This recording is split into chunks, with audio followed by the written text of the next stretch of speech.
IT operations veterans are familiar with the concept of service level agreements or SLAs. In short, an SLA is a commitment made by the ops team to its parent business to guarantee a certain level of quality in the service it provides, namely batch management. In this context, quality levels are measured by time. The most critical batch processes, those whose runtimes matter, are to be delivered at a certain pace and no later than a certain time. Failing means we're late, we've missed an SLA. The purpose of this video is to explain how this notion of SLA translates into the AI world. AI is, among many things, a powerful monitoring and supervision solution. It collects information which it uses to derive average runtimes for all supervised processes via job streams. Managing SLAs is a natural extension of this capability. Since AI knows how long a process should take, it can easily detect overruns without specific configuration. In the alerting module, we show how alerts are associated with SLAs and triggered when they are missed. In AI, the SLA can be set three ways. First, we can let AI set the SLA based on historical records and averages. It's automated. The other two options require user input. In the first case, we can set a hard time, say 9 a.m. This is useful for longer processes that execute once a day, always at a set time. A process starts at 9 p.m. and takes around 11 hours to execute. We hard set the SLA to 9 a.m. the next day. If that process takes more than 12 hours to complete, the SLA is missed. The third option uses the runtime to set the SLA. We decide how long a process takes to complete, say under 2 hours. We should all be familiar with the notion of service level agreements. It's a commitment by the IT department to run batch processes within a certain time frame. If we fail to do this, we miss the SLA, which can have serious impacts on the business.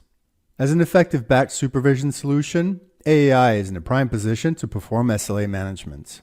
Note that in and of themselves, SLAs don't do anything. They're just a number associated with every job stream in the solution. Active features like alerts use SLAs to notify job owners when a process is late. In AI, SLAs are visible in every job stream with a red vertical dotted line, and by default, the SLA is defined as the average end time plus 2 standard deviations. There are 3 possible options to define an SLA.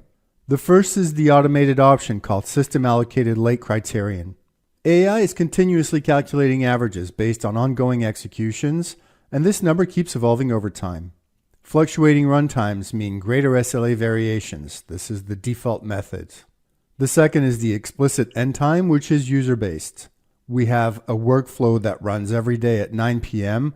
and takes around 10 hours to complete on average. We set the SLA to 9 a.m. the next day. The third option is the fixed duration, which sets the SLA on the runtime. We have a process that runs every hour with an average runtime of 45 minutes. We set the SLA to an hour. Know this, every time you see the notion of a late job stream throughout AI's interface, whether it's in monitoring or the alerts, the definition of late is based on the SLA. SLA options are found in the Late Criterion tab of every job stream, and the features are always enabled. All job streams have an SLA number, whether we make use of it or not. Then we have the 3 options we just explained. The first is system calculated based on the average duration plus some level of statistical variance. The second is the end time set by the user, and the last is the fixed duration, again fixed by the user. For all 3, we get an explanation of how this is currently calculated by AI.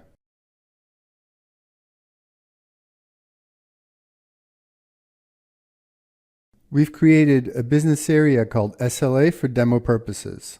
We're going to use 2 job streams. The first is the DB process. It runs on a cyclical basis and takes about 45 minutes to complete. We can see 2 lines, blue for average runtime, red for SLA. These values are generated automatically since we have multiple runs.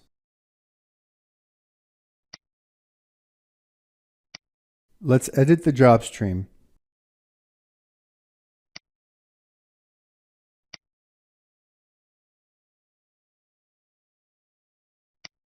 The default option is System Calculated Criterion. The system tells us the average duration and the statistical variance. The SLA value is based off of this. We decide that the automated value isn't exactly what we need since we expect it to increase over time. Let's set a hard SLA runtime value of 50 minutes.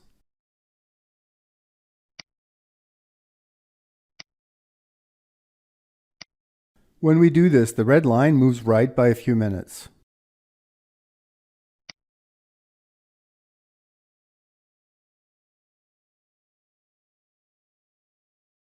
This time we use a job stream whose average runtime is around 2.5 to 3 hours.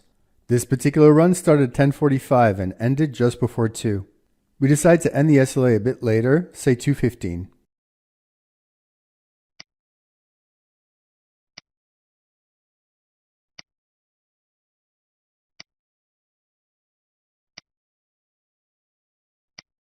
Use caution with this function. Some job streams will cross the midnight point and complete the following day. If you set the SLA manually to a hard time, AI can still predict a next day finish, which would take precedence over the hard time you're setting. But you can decide to override this feature and enforce the time, then set your own number of days when the job stream will finish after it started.